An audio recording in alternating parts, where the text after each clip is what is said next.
예. 우리 교회 어르신들이 참 많이 계십니다. 어르신들이 많이 계신데 너무나 감사한 것은 연세 드셔도 또 몸이 아파도 예배당에 나오시기를 즐겨하시는 분들이 많이 계시고, 또 예배당에 나오시면서 예배당에 나오는 것을 기뻐하시는, 예배당에 나오시는 날만 바라고 기다리시는 그런 분들도 또한 많이 있습니다. 믿음의 좋은 본을 보여주셔서 너무 감사를 드리고, 또 이 믿음으로 살아간다는 것이 사실은 쉽지는 않은데 끝까지 믿음을 자녀들에게, 후손들에게 보여주셔서 너무나 감사드립니다. 찬송가에 보면 우리 어버이날 부르는 찬송이 몇 곡이 있지 않습니까? 오늘은 제가 부르지 않는데 어머니에 관한 찬송은 많은데 아버지에 대한 찬송은 별로 없어요. 성경 찬송가의 아버지는 전부 다 하나님 아버지입니다. 그럼 찬송가의 어머니는 다 하나님 어머니가 아니고 우리 육신의 어머니거든요.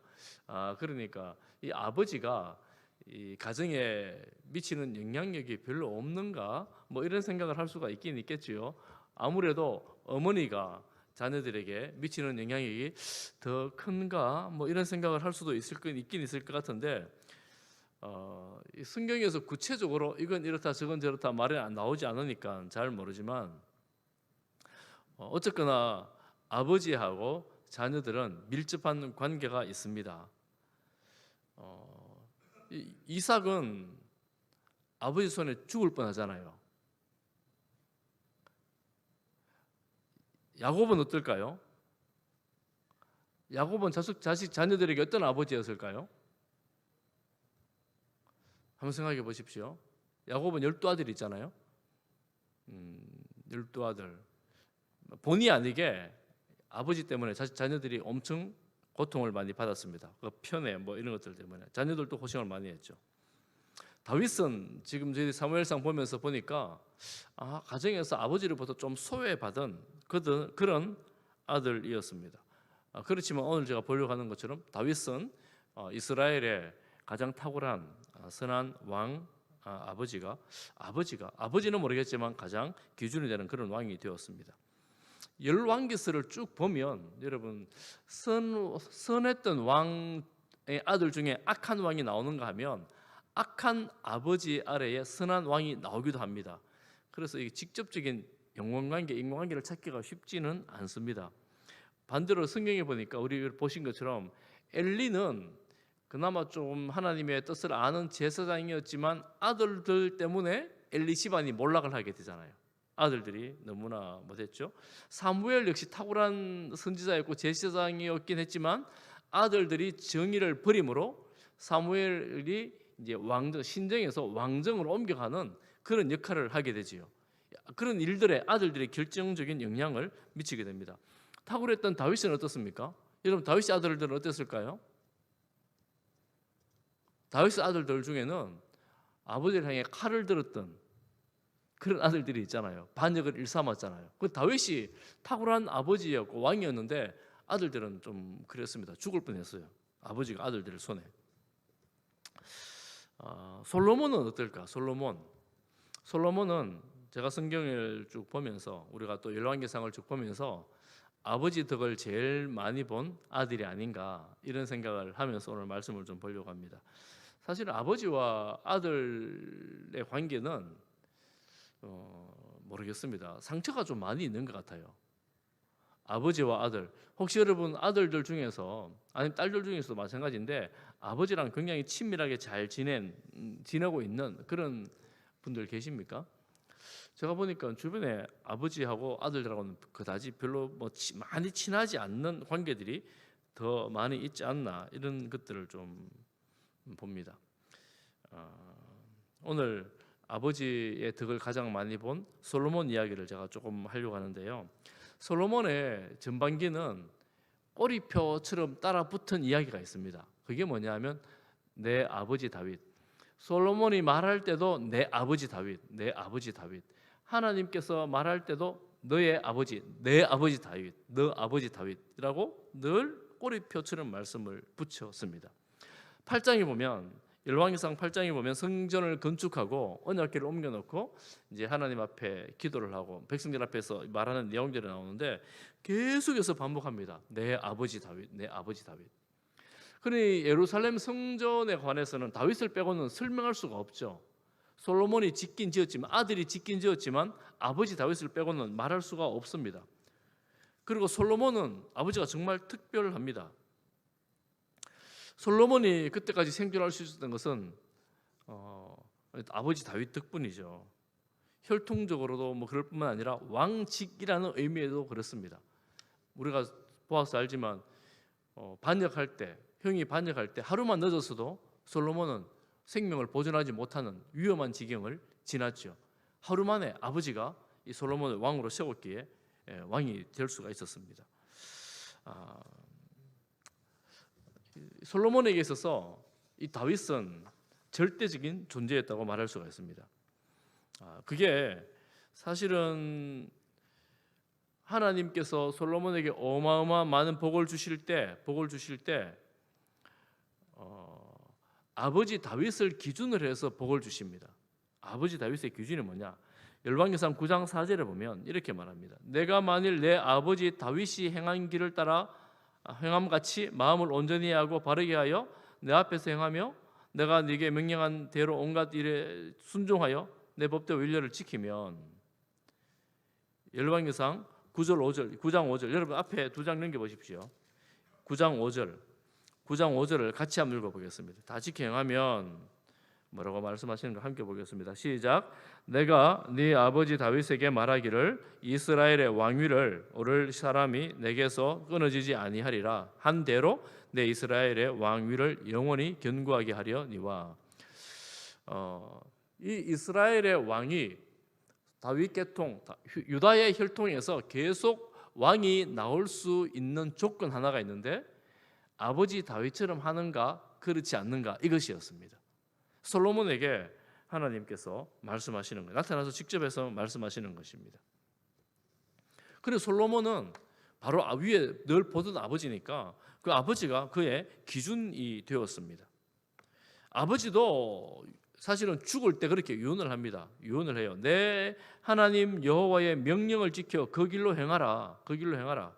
이게 다윗이 아들 솔로몬에게 했던 가장 중요한 그런 유언이기도 합니다. 그러니 아버지의 유언을 따라 이 솔로몬은 초기에 철저하게 아버지의 뜻을 구하고 또한 하나님도 다윗을 세우시고 또 말 잘 듣는 솔로몬도 세워 주십니다. 그래서 하나님의 그 말씀 약속들이 솔로몬 초기에 그대로 이루어진 것을 볼 수가 있습니다.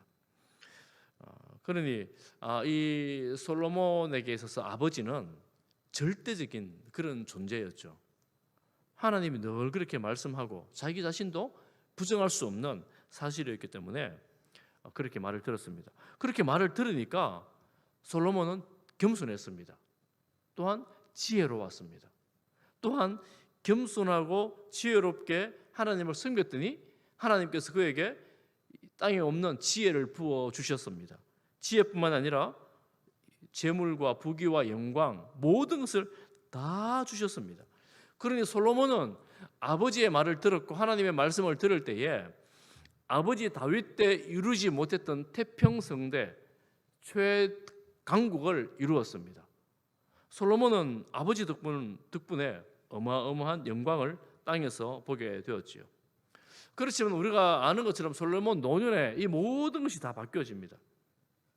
솔로몬 왕이 탁월한 지혜로 이루어 놓았던 국제적인 평화 그 질서가 무너지게 됩니다. 노년에는 다 무너지게 되죠.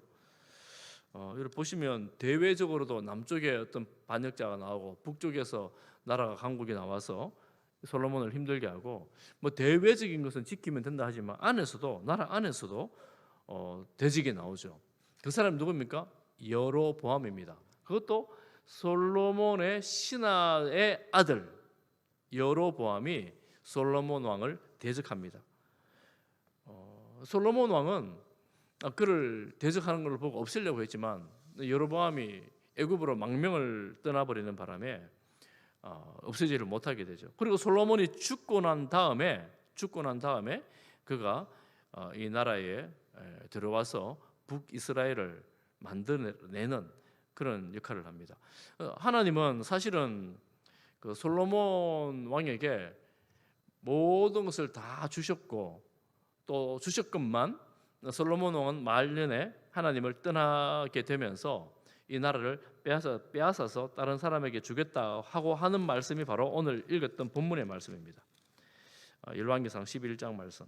선지자 아히야에게 하나님 나타나셔서 하시는 말씀이에요. 새 옷을 입고 이 여로보암을 만나가지고 둘이 하는 말이 뭐냐면, 선지자가 새 옷을 12조각을 찢어가지고 10조각을 그에게 주면서 이 솔로몬의 나라 10지파를 너에게 주셨다, 이렇게 말씀하는 장면이 바로 오늘 이 말씀입니다. 그런데 12지파를 다 주는 게 아니고 10지파만 주세요. 왜 10지파만 주시는가? 2지파는 남겨두신다는 거잖아요. 그런데 하나님은 솔로몬 말년에는 솔로몬이 엄청난 우상 숭배를 하기 때문에 정말 다 버리고 싶었지만 버리지 않습니다. 솔로몬은 그 하나님의 엄청난 은혜를 입습니다. 보통 이 정도 범죄했으면 벌써 다 내쳤을 거예요. 다 내칠 텐데 하나님은 솔로몬을 엄청나게 봐주시는 거예요. 솔로몬이 잘한 거 있죠, 초창기에.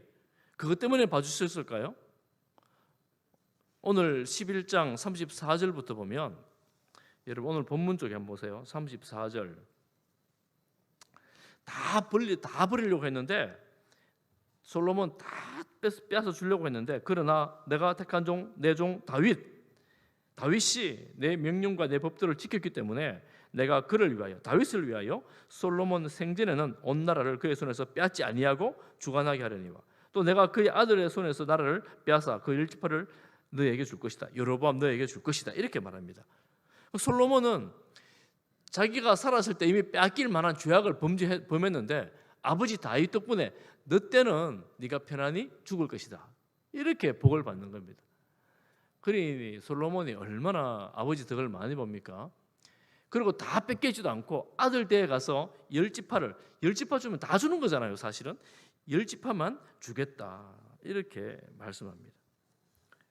왜냐? 36절, 여러분 36절 한번 보십시오. 오늘 본문 36절 같이 한번 보겠습니다. 시작. 그의 아들에게는 내가 한 지파를 주어서 내가 거기에 내 이름을 두고자 하여 택한 성읍 예루살렘에서 내 종 다윗이 항상 내 앞에 등불을 가지고 있게 하리라. 다윗은 이미 죽었는데요, 다윗이 무슨 등불을 들고 있겠습니까? 다윗 혈통에서 항상 왕이 나오게 하겠다, 이런 의미입니다. 그러니까 이 솔로몬은 아버지 덕을 정말 대대로 보는구나. 솔로몬이 엄청나게 범죄했지만 대대로 솔로몬이 아버지 덕을 보는구나라는 것을 알 수가 있죠. 다윗은 사실은 아들들 때문에 고생을 많이 하잖아요. 노년에 이리 쫓겨다니고 저리 쫓겨다니고 죽을 위기도 넘기고 고생을 하지만 하나님 앞에서는 인정을 받습니다. 반면에 솔로몬은 영광을 누렸지만 그의 범죄 때문에 고생을 죽도록 해야 되는 솔로몬인데 오히려 평안한 노년을 보내게 됩니다. 고생을 덜 해요, 살아생전에. 이 말씀을 보면서 우리가 이제 적용을 한다고 할 때, 오늘날 우리가 적용을 한다고 할 때 이 다윗과 솔로몬 가게 아버지 아들 이 관계를 우리에게 그대로 적용할 수는 없어요. 왜냐하면 이 관계는 메시아가 온 혈통을, 하나님 은혜를 설명하는 내용이기 때문에 우리가 그대로는 설명을 할 수는 없습니다. 그럼 우리가 얻을 수 있는 교훈은 뭐 어떤 것인가? 한 가지 교훈은, 여러분, 이런 교훈 얻을 수 있습니다. 다윗이 정말 신실했잖아요. 하나님이 다윗이 온전하다 그러거든요. 사실은 다윗이 온전하지 않습니다. 그런데 하나님은 온전하다고 봐주십니다. 다윗은 온전한 사람이었어요. 실수가 있지만 온전하다고 봐주시는 건데, 다윗이 아들들이 어땠다고요? 그 신실한 아버지를 향해서 칼을 겨누고 전쟁을 일으킵니다. 반역을 해요. 여러분, 이게 약간 이상하긴 하지만 이게 세상이잖아요. 그럼 여러분 집안에 아들들, 자녀들이 말 잘 듣는 아들들 있잖아요. 효다는 자녀들 있잖아요. 다윗 아들보다 나은 아들이에요. 그렇지요? 여러분 뭐 자녀들이 아이고 저것들 말을 왜 이렇게 안 듣노 그런다고 해가지고 반역해 가고 칼 겨누는 사람 아무도 없잖아요 지금. 그런 사람 어디 있어요 지금? 그러니까 야 우리는 그나마 다윗보다 낫네 이 생각하시면 내가 다윗보다 못 살아서 그런가 그런 거 아니고요. 다윗보다 나은 거예요. 다윗은 아들들이 그런 짓을 했습니다. 그러니 여러분 아이들이 저에게도 하는 말, 아이들이 너무 말 안 듣는다고 너무 상심하지 마시기를 바랍니다. 말 안 듣는 아들들, 딸들 조금 있지요. 없는 모양이지요. 말 다 잘 듣습니까? 너무 안 듣는다고 상심하지 마시기를 바랍니다. 혹 안 들어도 그럴 수 있겠구나 이런 생각을 하면 될 것 같아요. 이게 제가 말씀 생각하면서 묵상하면서 처음으로 든 생각이고, 또 한 가지는 뭐냐면 우리는 그러면 어떤 부모가 될까? 어버이 주일 어떤 부모로 살아갈 수 있을까?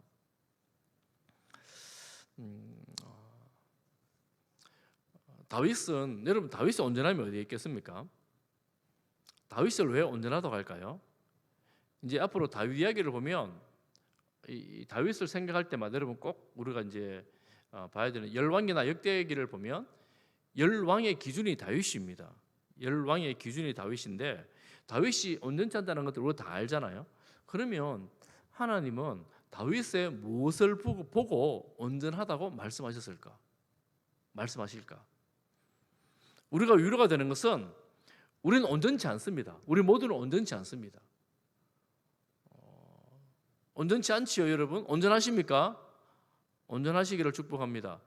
근데 사실 온전치 않아요.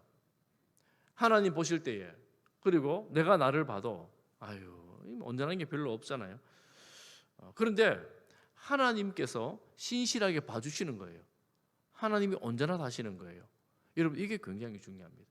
그러면 하나님이 온전하다 신실하다 봐주면 우리는 어떻게 반응을 해야 될까? 그 하나님 앞에 내게 하나님은 어떤 분이신가? 우리에게 하나님은 어떤 분이신가? 부모님들이 믿는 그 하나님을 자녀들도 보고 따라 믿을 거예요. 그 하나님은 어떤 분이신가? 어떤 분이시냐 하면 용납하시는 분이십니다. 용납하시는 분. 품어주시고 내치지 않는 분이십니다. 무슨 소리냐? 지금 하나님이 많이 내치잖아요. 솔로몬도 지금 내치려고 하는데 다윗 때문에 봐줘가지고 그 아들 때에 어쨌거나 나라를 나누잖아요. 내치시는데요. 이게 무슨 말일까요? 그런데 하나님은 내치는 분이 아니십니다. 언제 어떻게 드러나는가?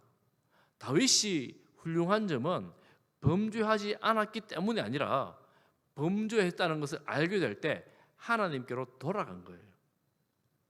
지금 이 상황이 하나님께서 주신 상황이라는 걸 알고 하나님 앞에 침상을 띄우는 베개를 적시는 회개를 한 것입니다. 그래 하나님은 그런 마음으로 돌아오는 모든 자들을 다 용납하십니다. 그게 바로 온전함이 되는 거예요. 온전함이. 죄를 안 짓지 않아서 온전한 게 아니라 하나님께로 돌아오기 때문에 온전해지는 겁니다. 그럼 다른 사람들은 어떠냐? 사실 솔로몬은 별로 돌아오지 않습니다. 하나님께 적극적으로 돌아간 내용이 별로 나오지 않아요. 다른 나중에 왕들도 보면 좀 잘하다가 이렇게 마지막에 잠깐 돌아오거나 이 정도를 하지 하나님께 온전히 돌아오는 왕이 별로 없어요. 아합은 그렇게 악한 왕이었거든요. 아합이 북이스라엘에서 가장 악한 왕입니다. 그런데 하나님이 그를 긍휼히 여길 때가 있습니다. 언제 긍휼히 여기는가 하면 그렇게 악하다가 잠깐 하나님께 회개해요. 그런데 하나님 그거 보고 잠깐 하는 회개를 보고 그걸 봐주십니다. 그 상황에서. 그래 하나님 어떤 분이시냐면 회개하고 돌아오면 나중에 다시 돌아나간다 할지언정 받아주시는 분이시에요. 다 받아주시고 품어주시고 용납하시는 분이 우리 하나님이십니다. 그 하나님을 믿기 때문에 우리가 소망이 있어요. 그 우리가 언제든지 하나님을 향하여 어떤 마음을 가져야 되는가 하면 이런 마음이죠.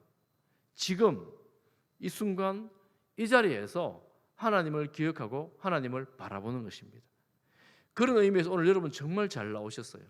우리가 시간을 정해놓고 예배를 드리고 시간을 정해놓고 기도를 하고 시간을 정해놓고 말씀을 묵상하는 큰 이유 중에 한 가지가 뭐냐면 나의 어떤 성경 장수를 늘려가기 위해서 나의 선행을 하나님에게 보여주기 위해서 아니고요. 우리가 예배 드릴 때마다 말씀을 펼 때마다 기도를 할 때마다 기억해야 될 것은 뭐냐 하면 하나님, 내가 하나님을 나의 왕으로 나의 인생의 주인으로 인정합니다. 내가 주님의 말씀을 듣겠습니다. 이겁니다. 내가 오늘 예배 드렸기 때문에 내가 나의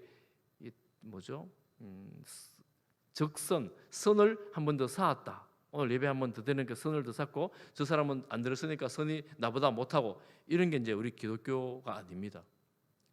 기독교가 아니에요. 나는 저 사람보다 더 나은 의를 가지고 살아가고 저 사람은 나보다 나쁜 의를 가지고 의가 없다, 이런 게 기독교가 아니고, 우리는 하나님 앞에서 모두가 다 똑같이 주님의 은혜로 살아가는 사람들.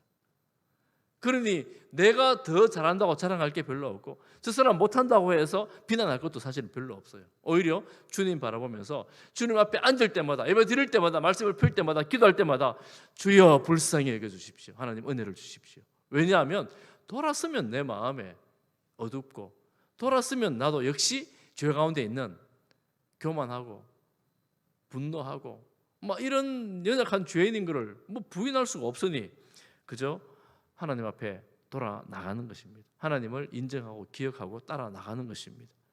할렐루야. 우리 가운데에 이런 마음, 하나님 은혜를 사모하고 긍휼하심을 사모하며 주님 앞에 나아가는 이런 마음이 늘 있기를 축복합니다. 예배 드릴 때마다, 그리고 여러분 기도할 때마다, 성경을 펼 때마다 그런 마음으로 주 앞에 나올 수 있기를 바랍니다.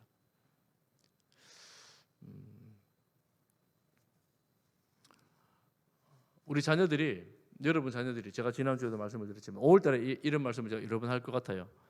우리 부모님들을 바라볼 때, 부모님을 바라볼 때, 아빠도 누구랑 똑같아요, 이런 생각할 수가 있잖아요. 엄마도 똑같아요, 이런 생각할 수가 있잖아요.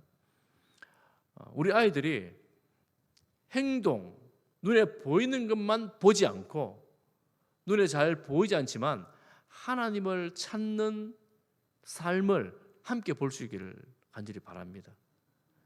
그래서 요즘에 교회들마다 유행처럼 드리는 예배가 있는데, 그 예배가 뭐냐면 세대 통합 예배입니다. 우리도 가끔 드리잖아요. 아이들이 부모님과 함께 예배 드리는 거예요. 사실 주일학교가 기독교 개신교 안에 들어온 게 한 200년 채 안 돼요. 100년 조금 더 됩니다.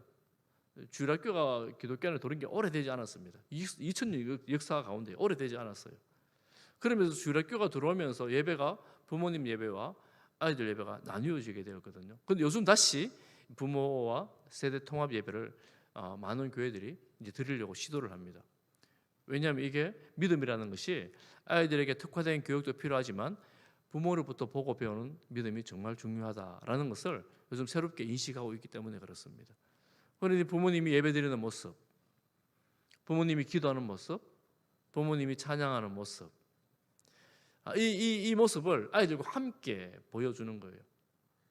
만약에 여러분 지금 여러분 너무 좋은 자세로 말씀을 듣고 계신데, 내가 어떤 봉사가 있어서, 일이 있어서 예배당 잘 들어오지 못하고 밖에서 왔다 갔다 해야 되고, 혹은 예배가 또 지루하거나 찬양을 잘 하지 않거나 성경을 잘 집중하지 않거나 또 핸드폰 보고 있거나, 혹시 지금 핸드폰 보고 계신 분인지 모르겠습니다만 핸드폰 보고 있거나 내 아들이 옆에 앉아 있고 딸이 옆에 앉아 있으면 여러분 그럴 수 있겠습니까?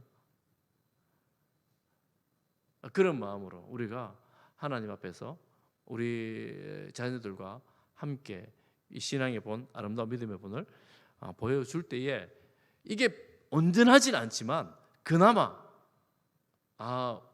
예배에 목숨을 거는 우리 어머니, 우리 아버지, 이런 마음들을 가질 수 있지 않을까, 이런 생각을 합니다. 사랑하는 성도 여러분 가족들이 여러분 부모님을 보면서 이게 합당한 말인지는 잘 모르겠는데요, 여러분 생각해 보세요. 솔로몬이 다윗 덕 보는 것처럼 여러분 자녀들이 여러분 부모님 덕 보기를 바랍니다. 제일 큰 거는 제가 어르신들 장례를 치르면서 느끼는 건데요, 그런 거예요. 유족들 중에서, 자녀들 중에서 이런 말을 하는 분들이 있어요. 지금 저희들이 사는 것은 우리 부모님들 기도 덕분에 사는 겁니다. 이런 고백을 하는 자녀들이 있어요. 유족들이 있어요. 그때마다 마음이 뜨거워지죠. 그런 고백을 들으면 왜 그러냐면 이 자녀들이 부모님의 신앙을 존경하고 있구나. 부모님의 그 기도를 잊지 않고 있구나, 알고 있구나 하는 거예요. 그런데 그렇지 않은 자녀들도 있습니다. 부모님이 그토록 신실하게 살았음에도 불구하고 그렇지 않은 자녀들도 있거든요. 참 마음이 안타깝죠. 안타깝지요. 그런 우리가 우리 부모님 세대에서 우리 자녀들에게 내가 너희를 위해서 기도한다 말하셔야 돼요. 내가 너희를 위해서 기도하고 있다. 함께 예배드리자. 함께 기도하자. 이런 마음으로 그렇게 한다고 해서 자녀들이 다 잘 되는 거 아니라고 말씀드렸잖아요. 선한 왕 아래에 악한 왕이 나오기도 한다고 말씀드렸잖아요. 우리 마음대로 되지 않지만 오로지 하나님 은혜를 사모하면서 하나님의 긍휼을 사모하면서 하나님께서 우리 가정에 긍휼로 또한 불쌍히 여겨 주심으로 함께 하심으로 우리 자녀들도 제가 늘 말씀드리지만 우리 부모님보다 더 나은 믿음으로 주님을 섬길 수 있기를. 또 우리 부모님들이 신앙이 별로 없으신 분들은 우리 자녀들이 부모님 앞에 아이고 예수님 믿으니까 애들이 참 좋구나, 하나님께 맡겨놓으니까 하나님께서 우리 아이들을 잘 양육해 주시는구나, 이런 부모님의 마음이 생길 수 있도록 여러분 자녀된 분들도 부모님들에게 그런 믿음의 삶을 잘 살아갈 수 있기를 간절히 바랍니다. 사실은 그리스도인 성도들이 우리의 의로 하나님의 뜻을 이루는 것은 아니지만 우리가 주님 앞에서 의롭게 살고 거룩하게 살아가야 될 책임들이 우리에게 주어져 있잖아요. 그러니 우리가 주님 앞에서 신실함으로 거룩함으로 살아가는 우리 성도들 될 수 있기를 축복합니다.